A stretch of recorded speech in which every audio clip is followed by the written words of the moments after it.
All right, let's dive in. Christopher Nolan's next project. The one that's got everyone buzzing. Oh yeah, the internet's been in a frenzy. And for good reason. We've got a whole stack of articles here. Yeah, Nolan's films always spark a ton of speculation, even before we know anything. It's true. He's not just a director. He's like a cinematic event. Exactly. Each film is like an event. And we spend weeks, months even, dissecting every detail, every frame. And this project is coming right off the heels of Oppenheimer, too, which was massive. Huge. It really solidified him, didn't it? As this box office force who doesn't sacrifice, the artistic side. Oppenheimer was a masterclass, really, in building suspense and with, theoretical physics. And now, to make things even more interesting, we've got Charlize Theron joining the party. Ah, yes. Theron entering the Nolan-verse, so to speak. It's a casting choice that has everyone talking. And for good reason. She's not afraid to take risks, to really dive into challenging roles. She disappears into characters completely. Oh, absolutely. Just think about her range. Monster, Mad Max, Fury Road, The Old Guard. I mean, come on. She can do it all, and she brings this intensity to every role. That's what makes this pairing so fascinating, that intensity meeting Nolan's intricate stories. It's going to be something special, I think. And the best part, we know almost nothing about the plot. Nothing. It's all very hush-hush, which, of course, only makes things more exciting. The secrecy is almost part of the marketing now. Oh, totally. It fuels the speculation, the fan theories. I've seen everything from time travel to, a post-apocalyptic thriller Mad Max style. What do you think, based on Nolan's other films? What kind of world is he building this time? Well, if you look back at his work, there are some themes he returns to again and again. Right, like what? Well, the nature of reality, definitely. The way time can be manipulated, the exploration of identity. Okay, so maybe less Mad Max and more mind-bending. Exactly. Whatever the story turns out to be, we can expect some twists, some turns, those Nolan trademarks. He loves to challenge our perceptions, make us question what's real. And he'll ground it all in characters we connect with that have emotional depth. And speaking of characters, the cast is phenomenal. We got Matt Damon, Tom Holland. Anne Hathaway, Zendaya, Lupita Nyong'o, Robert Pattinson. It's a who's who of Hollywood. It really is. It's a mix of Nolan veterans and newcomers, which I find interesting. It makes you wonder how those dynamics will play out on screen. Will we see those echoes of past collaborations, or will these new additions push him in new directions? It's the beauty of this whole thing, right? We have these pieces, the cast, Nolan's track record, the secrecy. But how it all fits together, that's the mystery. It's like this giant cinematic mystery box. And we're all dying to open it. And it's a mystery box that's been carefully curated, each actor bringing something specific to the table. Right. Nolan doesn't just throw names together. These are deliberate choices. So while we're all busy speculating about the plot, it's important to remember that the casting is part of the storytelling, too. Oh, absolutely. Each actor brings their own baggage, their own history, and their own relationship with the audience. All of that's going to inform how we interpret their characters in Nolan's world. So even though we're in the dark about the story, there's already so much to unpack just from these announcements. And that's the sign of a truly great filmmaker, isn't it? They spark intrigue and excitement before filming even begins. Okay, we've talked about the story, the cast, but there's another big element here. Nolan's move to Universal. Yeah, after such a long partnership with Warner Bros., it's a pretty big shift. It's a major change, and I think it says a lot about where things are in Hollywood right now. Well, for years, Nolan was synonymous with Warner Bros. They backed all his big projects. Inception, Dunkirk, all those. Right. So for him to leave, there must have been a pretty compelling reason. Well, there's the whole Tenet situation, remember? The release during the pandemic. Oh, right. Nolan was very vocal about his issues with Warner Bros., releasing the film simultaneously in theaters and on streaming. He's a huge advocate for the theatrical experience.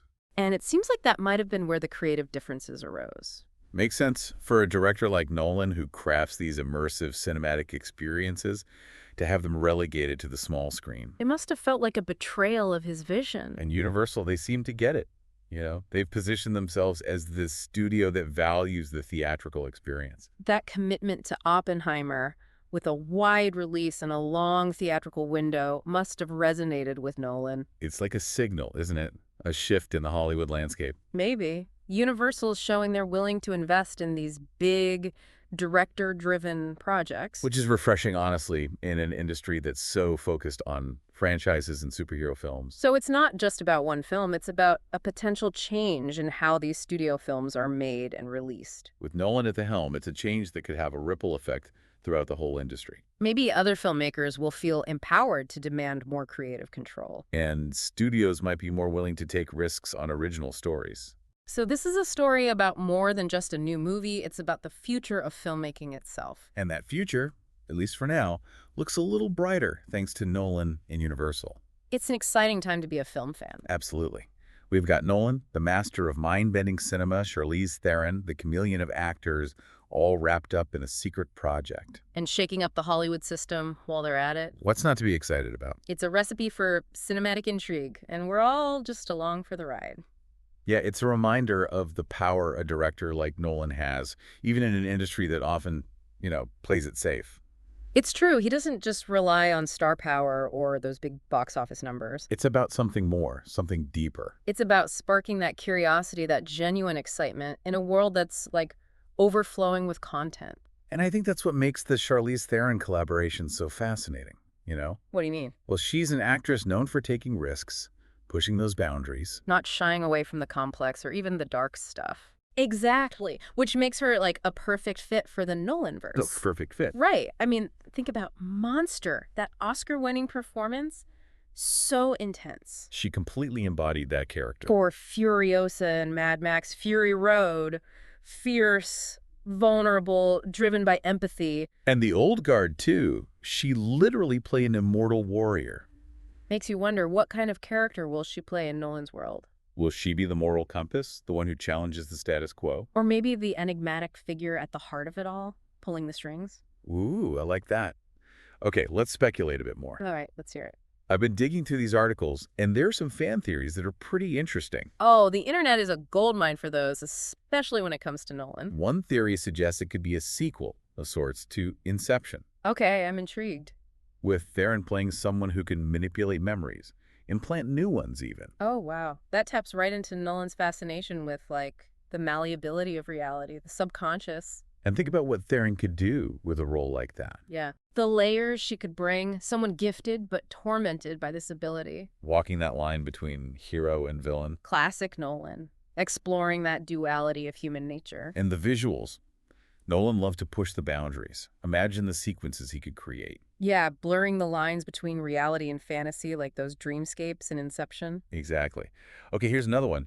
What if it's a biopic about Hedy Lamarr? Hedy Lamarr, the actress. Yes, but also a brilliant inventor. Oh, wow, I didn't know that. Tell me more. She co-invented this frequency hopping technology that led to, like, Wi-Fi and GPS. No way. Yeah, it's amazing. And Theron could totally pull off both sides, the Hollywood glamour and the scientific mind.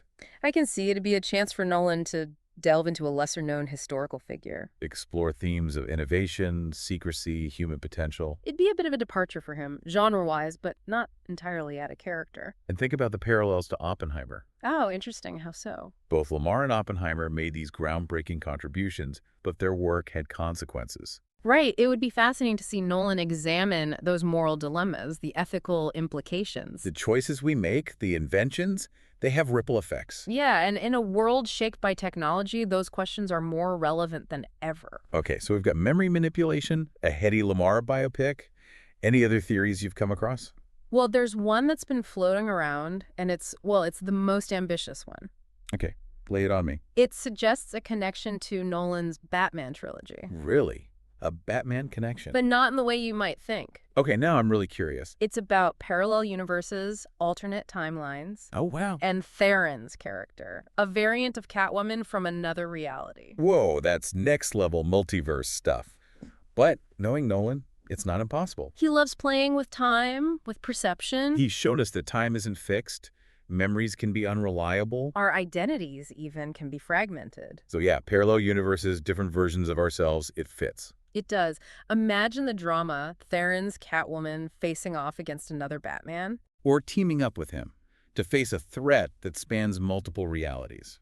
It'd be a way for Nolan to revisit the superhero genre, but from a completely new angle. Fresh, unexpected, and with a character he's already explored. It's a risk, but it's the kind of bold storytelling we expect from Nolan. And the visuals. Oh, man. The She's a visuals. master of immersion. Imagine those parallel universes, familiar yet alien. Countless versions of Gotham City, each one a twist on the mythos. And Theron, she could transform into any version of Catwoman.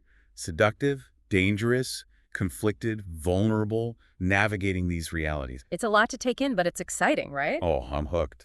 It's got action, intrigue, those philosophical questions, mind-blowing visuals. It's amazing Nolan can generate this much excitement without revealing a single plot detail. He's created a world of possibilities, and we're all just waiting to see which path he chooses. And I think that's part of why his films resonate so much. What do you mean? He doesn't just tell us a story, he invites us to be part of creating it. He gives us enough to pique our curiosity, and then our imaginations take over. It's a rare gift, in a world that often tells us exactly what to think. Okay, we've covered a lot here. The casting, the theories, the possibilities.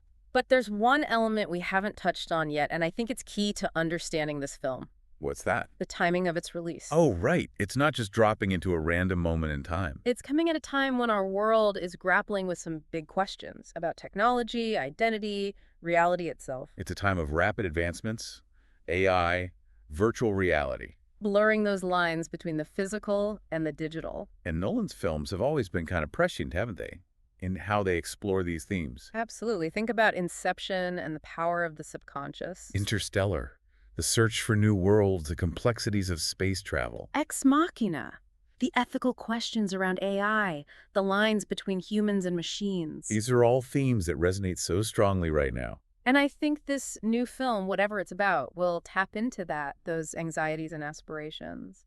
It's like Nolan has this ability to anticipate the zeitgeist, to capture what we're all feeling. And with Theron, known for portraying these complex, conflicted characters. It could be a powerful commentary on the challenges and opportunities of our time. So it's not just entertainment, it's about using film to explore these big questions. Exactly. That's what makes Nolan so compelling. He doesn't shy away from those difficult conversations. He challenges us to think critically, question our assumptions. And engage with the complexities of the world. And in a time when we're often bombarded with simplistic narratives and easy answers. That's a valuable gift. It really is. So while we'll wait for more details about this project, let's appreciate the power of storytelling. The power to transport us, make us think differently, remind us of the beauty and wonder in the world. This deep dive has been a whirlwind. The casting, the fan theories, the context surrounding this film. Yeah, it's amazing, isn't it? All this discussion just from a few casting announcements and, that air of secrecy. It really speaks to the power of Nolan as a filmmaker, the way he can, capture the cultural imagination. He sparks these debates, these conversations. His films become these cultural touchstones, And he's done all that while, working within the studio system, balancing that artistic vision with the commercial side of things. Which is a tricky thing to pull off. It really is. And now this move to Universal. Makes you wonder what it could mean, for other filmmakers. Maybe it's a sign of things to come, a shift in the balance of power. Maybe auteurs like Nolan will have more say, more control. If this film is a success, it could embolden other studios to take those risks, to support those original voices. Imagine a Hollywood less obsessed with sequels and reboots, more focused on bold ideas. It's a nice thought, isn't it? And with Nolan leading the way, it feels possible. Okay, let's shift gears a bit. We've talked about the industry stuff, but what about the impact on Charlize Theron's career? Ah, yes, the Nolan effect. It's a real phenomenon. Working with Nolan can be a game changer for an actor. Think about Tom Hardy after Inception, or Cillian Murphy after Dunkirk and Oppenheimer. It elevates your status. You're not just a star, you're a serious actor. And for Theron, who's already an Oscar winner, this could solidify her position, As one of the most versatile, most sought-after actors out there. It's exciting to think about the possibilities. She's conquered drama, action, comedy. What's next? Sci-fi. Psychological thriller. Who knows? But Nolan writes such strong female characters. I'm sure it'll be a showcase for her. I can already see the awards buzz. A powerful performance in a Nolan film. Another Oscar nomination wouldn't be a surprise. Okay, last thought before we wrap up. We've done all this speculating. But it all comes back to this. We know so little. The mystery is part of the appeal, right? It's like a blank canvas. We all have our hopes, our expectations, but ultimately, Nolan will surprise us. He always does. That's the beauty of it. He pushes boundaries, defies expectations. He takes us on these journeys we never see coming. So, Let's enjoy the anticipation, savor the mystery, let our imaginations run wild. This deep dive has been incredible. We've covered so much ground: the casting, the fan theories, the context, the future of filmmaking. But ultimately, it's about the power of creativity, the magic of cinema, the legacy of a director who continues to inspire us. It's a reminder that even in a world saturated with content, there are still filmmakers who can capture our imaginations, leave us wanting more. And with Charlize Theron joining Nolan on this adventure, the possibilities are endless. Well said. So, to our listeners, buckle up. We're in for a wild ride. The best is yet to come.